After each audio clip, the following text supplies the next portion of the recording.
Ben, au risque de paraître peut-être redondant, mais je pense que c'est reconnu par tout le monde que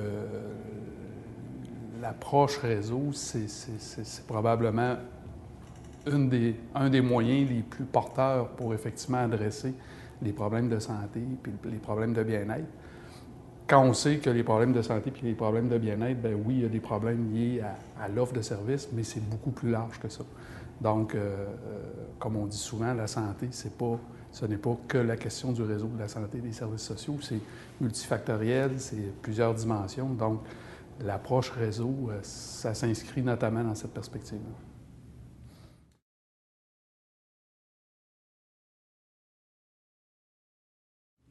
Ben, je pense que ce qu'on a été à même de constater au cours des dernières années, c'est une prise en charge beaucoup plus collective des problématiques. Je pourrais vous donner l'exemple de l'organisation des services médicaux en première ligne, là, qui a eu beaucoup de travail de fait sous le leadership des C3S, avec les cliniques médicales, avec les pharmacies communautaires, avec les ressources internes des C3S. Et ça, il y a 10 ans, ça n'aurait pas été possible. Il y a 10 ans, c'était des secteurs en compétition. Alors que là, aujourd'hui, on est davantage dans une perspective, effectivement, de collaboration, de mariage. Et ça, je pense que c'est une des retombées de, de cette approche-là, de cette approche de réseau, puis de réseau local. Je pense que c'est un des biens fondés, puis un des volets très positifs de la dernière réforme. C'est sûrement un des aspects.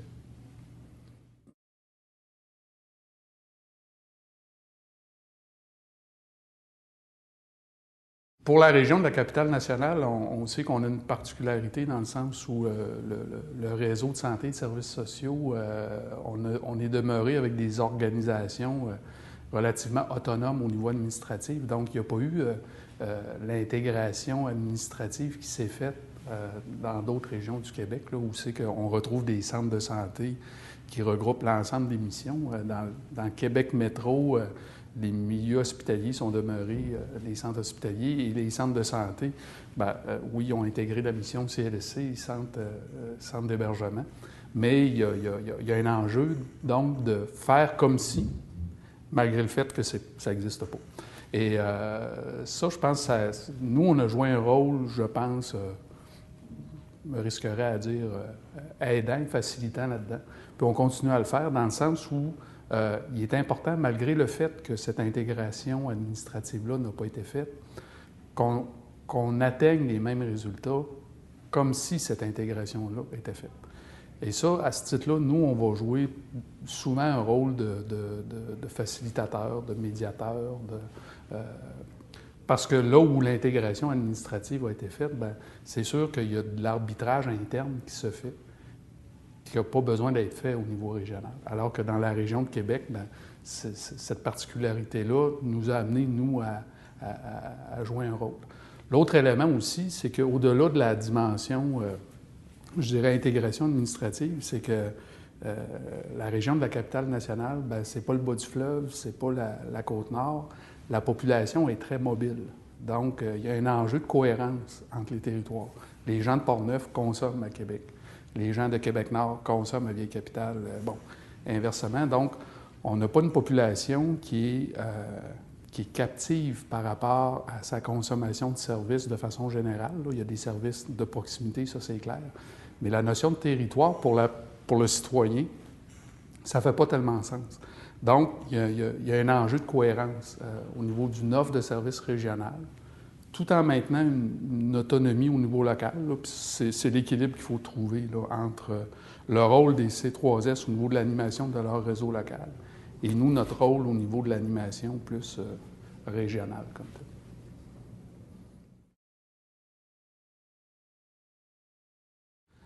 Je vous dirais, moi, le principal changement que j'ai vu, c'est beaucoup dans un changement d'attitude où, par le passé, les CLSC qui sont devenus éventuellement les C3S, eux avaient une préoccupation clientèle.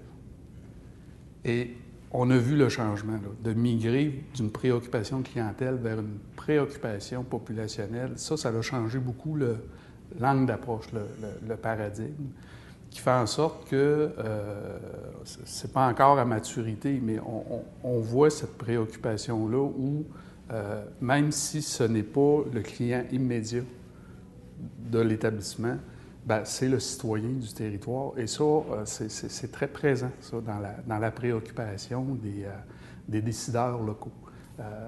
Ça, moi, j'ai été à même de le constater, là, des changements importants dans la façon d'aborder des problématiques, par exemple des problématiques d'accès. Historiquement, c'était bien, j'ai ma liste d'attente, toute ta liste d'attente, alors que là, on va avoir tendance davantage à regarder pour mon territoire, pour ma population, comment qu'on règle ensemble un problème d'accès. Et ça se peut que la solution ne soit pas dans ma cour, que la solution soit chez le voisin, et c'est bien tant mieux. Donc, et je reviens avec l'exemple que je donnais tantôt au niveau de l'accès aux services médicaux.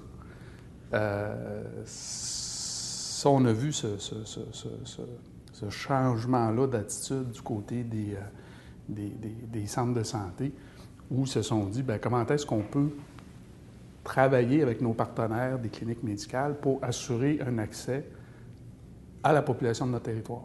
Alors qu'avant, c'était comment je m'organise pour augmenter mon offre de service.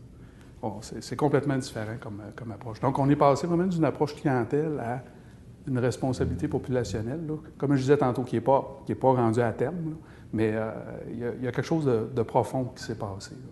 C'est clair.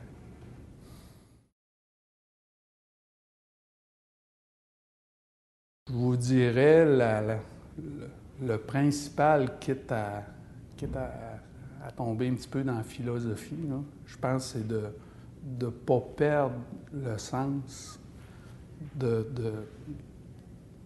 ce changement-là qui se veut fondamental. On est beaucoup dans une approche de résultats, de production. On a beaucoup des indicateurs de volume.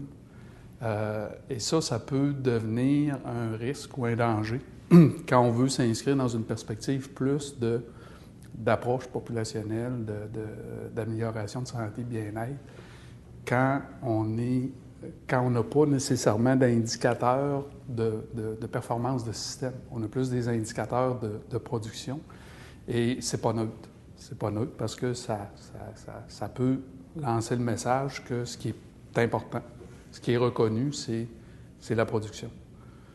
Et oui, c'est important la production, mais dans quel sens? Dans quelle perspective? Et il faut juste faire attention pour ne pas tomber dans le piège,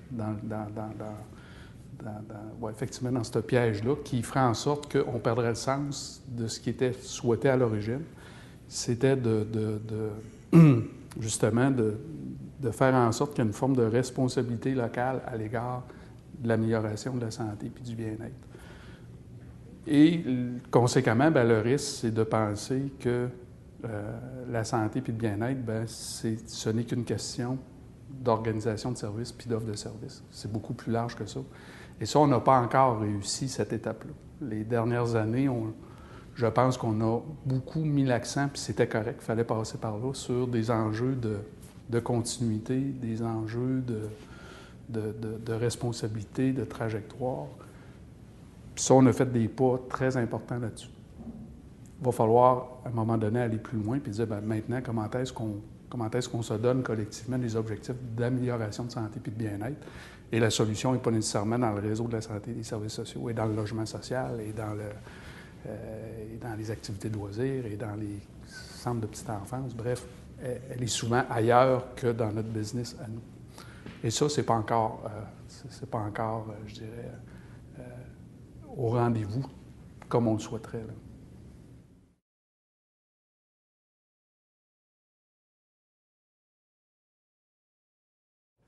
On a 4 territoires.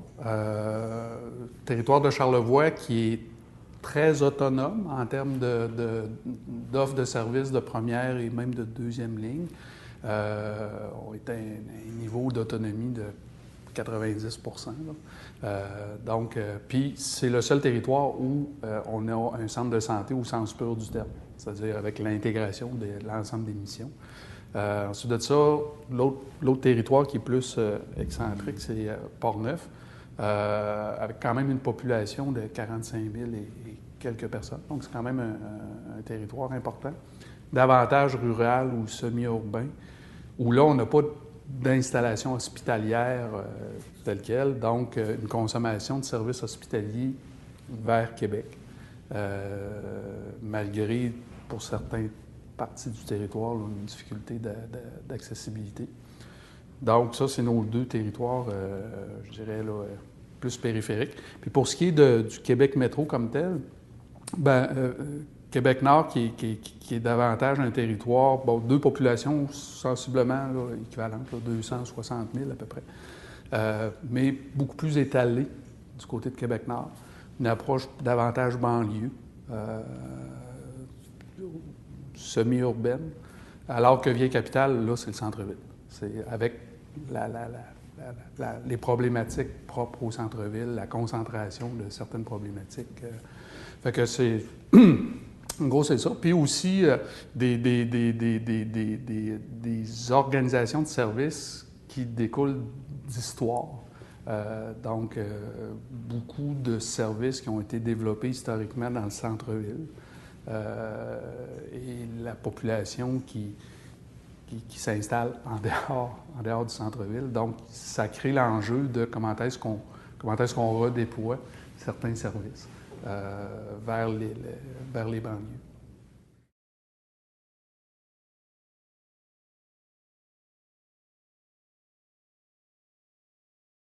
Je pense que la principale stratégie, ça a été de se mettre davantage en soutien aux établissements locaux, parce qu'effectivement, il y a des particularités. Puis ça, ces particularités-là, pour nous, ils doivent être gérés et c'est ça, ils doivent être gérés par l'instance locale.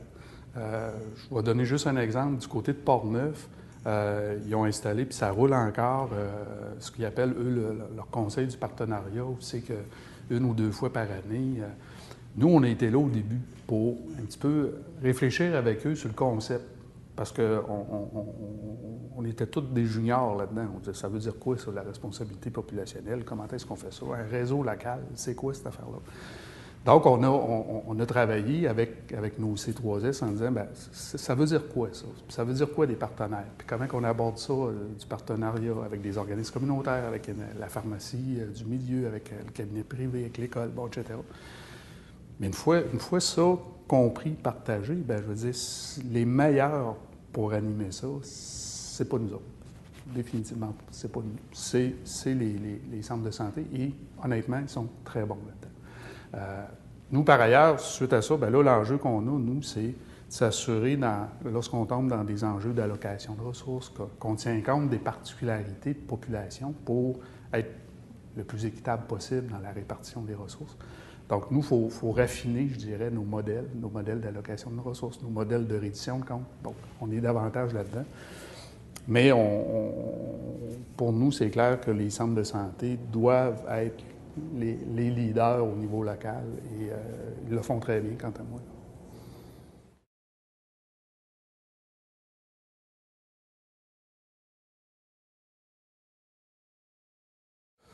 Bien, je pense que dans certains secteurs, il y a des avancées, puis il y a des choses là, très intéressantes. Là, on le voit par exemple dans le secteur de la santé mentale, là, où c'est que il y a un partenariat qui se fait avec, mettons, les maisons d'enseignement, cégep, université, pour comment ces milieux-là peuvent adapter leur programmation pour tenir compte des jeunes qui fréquentent les milieux scolaires, mais qui peuvent présenter des problèmes de santé mentale. Même chose pour le secteur de l'employabilité. Ça, je trouve qu'il y a des percées intéressantes là-dedans. Là où je trouve qu'on a à aller un petit peu plus loin, c'est que de la part des partenaires, souvent, on va avoir l'impression que, je reviens avec mon exemple d'une personne qui a un problème de santé mentale, bien, parce que tu as un problème de santé mentale, c'est la responsabilité du réseau de la santé et des services sociaux. Alors que nous, on est là pour une dimension. Et donc, on a oui, un défi d'animer les autres, mais des fois, on aimerait que l'animation se fasse aussi ailleurs. Parce que c'est pas vrai que tout le monde est un client du réseau de la santé et des services sociaux. On le vit dans le secteur de l'itinérance. Le secteur de l'itinérance, pour nous, bien, c'est surtout un problème de pauvreté, c'est un problème d'isolement social. Et on doit animer, comme réseau de la santé et des services sociaux, cette coordination-là ou cette collaboration-là, alors qu'on pourrait être un des partenaires autour de la table. Mais c'est peut-être davantage une responsabilité en lien avec la municipalité. C'est peut-être, bon... ça fait que ça, il y a quelque chose, il y a un enjeu au niveau du partenariat pour que tout le monde comprenne bien que une personne, avant d'être un client, c'est un citoyen. Bon, ça fait que est-ce qu'on peut regarder notre population comme étant d'abord et avant tout des citoyens, des gens, puis qui peuvent, oui, avoir certains besoins, puis comment est-ce qu'on peut répondre à ça collectivement, plutôt que de le regarder tout le temps en disant, bien, c'est un client, donc assumer la totale. Ça, il reste du travail à faire là-dessus, du côté du partenariat. Mais il y a des avancées intéressantes là, à ce niveau-là.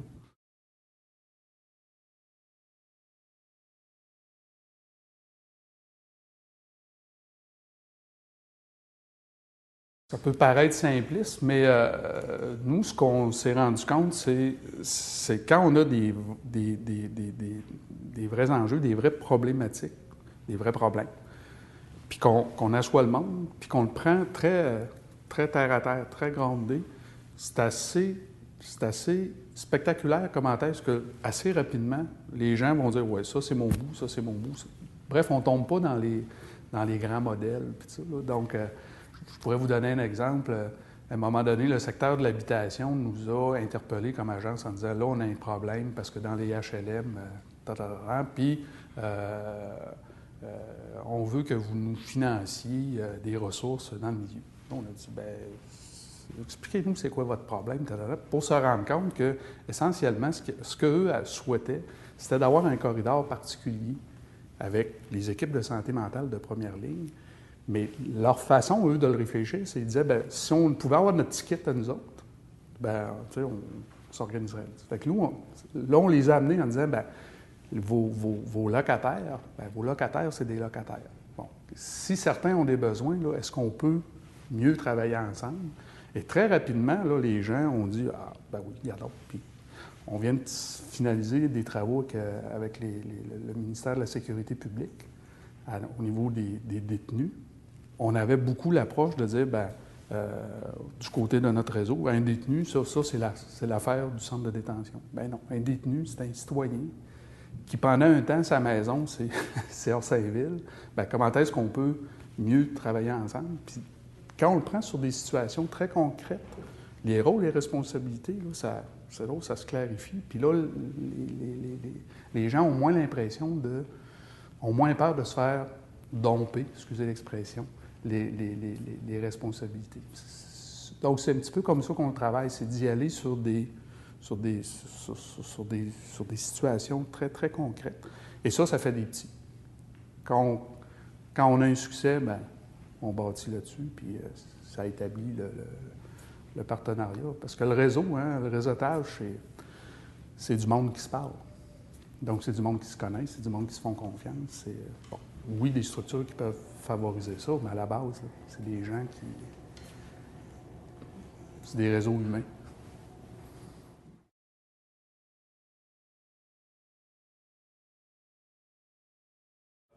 L'impression qu'on a, c'est que ça se passe très bien, dans la mesure où les établissements régionaux ont bien compris le rôle des centres de santé, des services sociaux, qui est un rôle à double niveau, hein, qui est un rôle tantôt d'établissement, dispensateur de services, mais qui est aussi un rôle de responsabilité.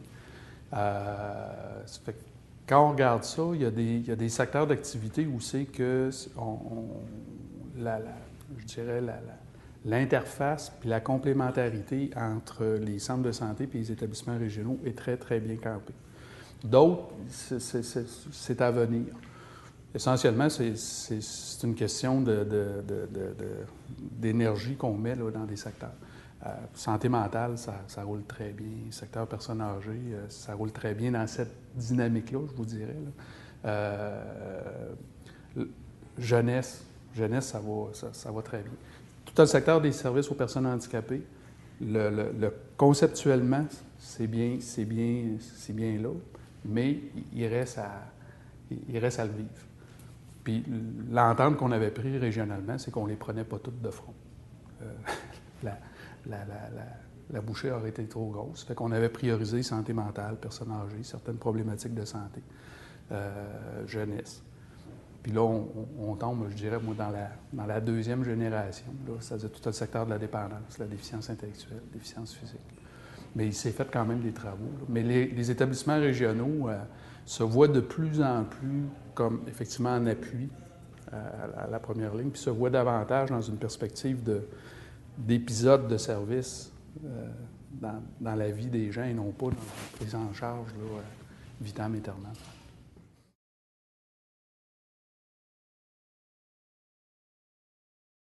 Il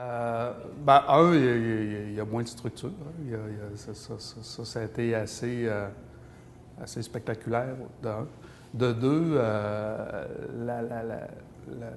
le fait que pour les centres de santé, on est définitivement dans une perspective de responsabilité d'une population et non pas juste dans une responsabilité clientèle.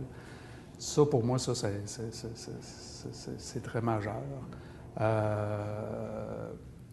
Je pense qu'aussi, on a réussi à bien des égards à faire en sorte que, dans une logique de réseau local, dans une logique de service de première ligne puis de modèle de service hiérarchisé, on a des trajectoires de service qui demeurent complexes, mais qui sont beaucoup moins compliquées qu'ils étaient.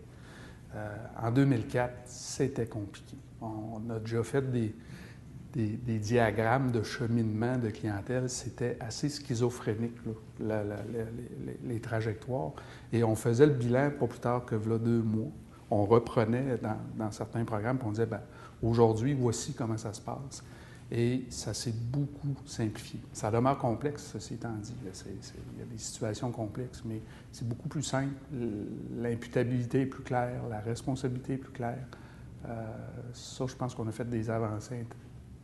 Le portrait a beaucoup changé là, en 7-8 ans là-dessus.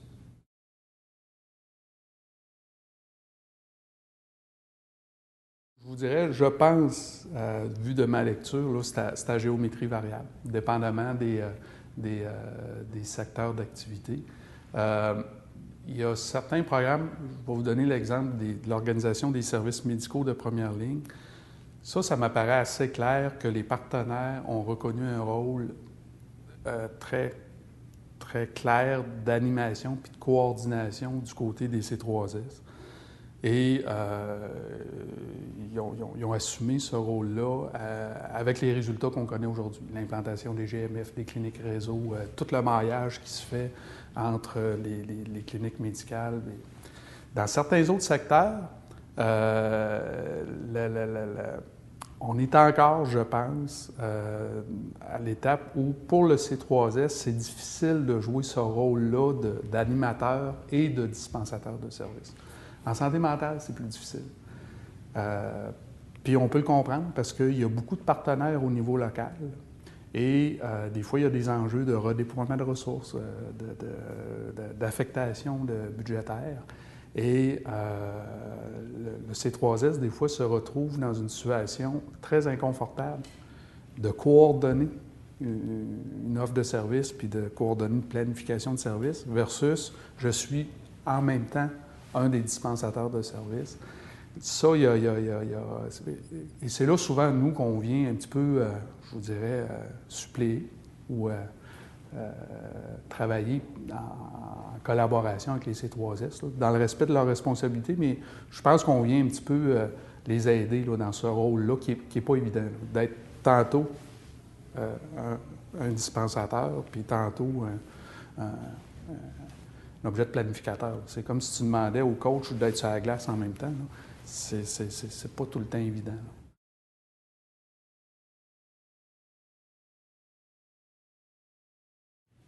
Ben, le défi, c'est le pas dans ma cour. Donc, de s'assurer que les enjeux d'accessibilité puis de continuité, ben, je veux dire que c'est des enjeux qui sont communs, là. Puis qu'on doit trouver ensemble là, des zones d'amélioration. Je pense que le principal enjeu est là. Je me risquerais à dire, ça c'est un enjeu où on pourrait avoir des effets pervers du fait de la non-intégration. Personnellement, je pense par ailleurs que la non-intégration a eu un effet, je pense, positif au niveau de la mission des services plus de type CLSC. On sait que comment que la pression de la mission hospitalière est forte, d'autant plus quand on est en milieu universitaire, ultra spécialisé. Donc, ce serait quoi aujourd'hui le portrait de l'état des lieux au niveau des services, plus là, programme jeunesse, plus services sociaux? Si tout ça est intégré, là, on ne le saura jamais, là, mais on peut se poser la question, là, quel serait l'état des lieux?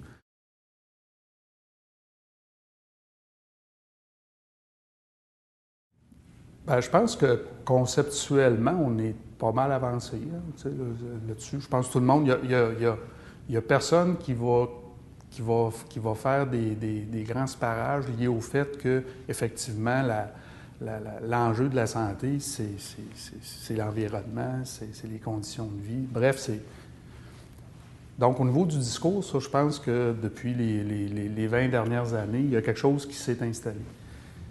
Le geste est plus dur à poser.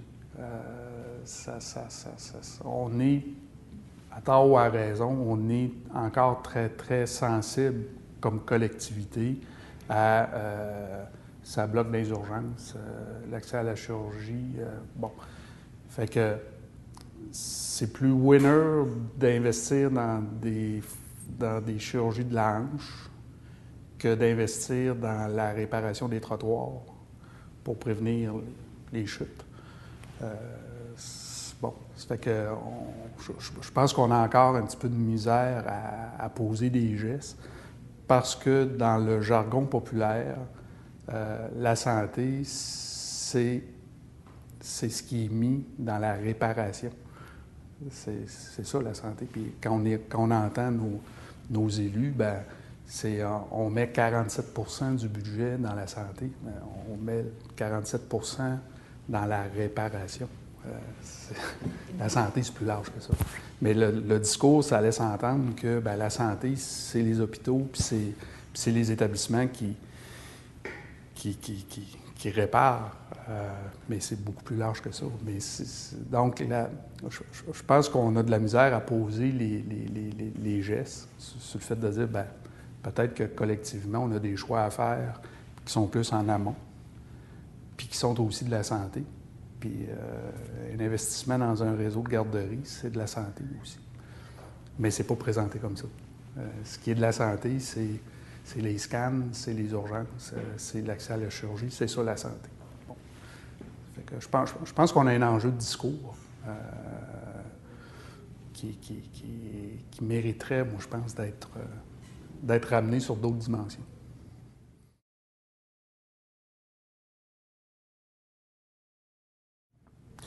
Bien, il est arrivé beaucoup les éléments qu'on pourrait plus s'approcher liés au contrôle de résultats ou, bon, de plus en plus, on travaille avec des indicateurs de performance, des indicateurs de production qui doivent évoluer aussi, je pense, là, vers autre chose. Fait que, mais en même temps, je vous dirais, très honnêtement, dans une région comme la capitale nationale, à cause de la configuration de notre réseau, on fait encore beaucoup de notre ancien métier, mais on le fait plus proche avec les centres de santé. Avant, on était davantage au cœur, je dirais, de l'organisation des services. Là, on va être encore très présent, selon moi, mais beaucoup plus en partenariat avec les centres de santé. justement pour des enjeux de cohérence puis d'arbitrage aux besoins. Ça fait que pour la capitale nationale, il s'est ajouté, je vous dirais, des activités. Mais on continue à faire pas mal le même métier qu'avant, mais de façon différente.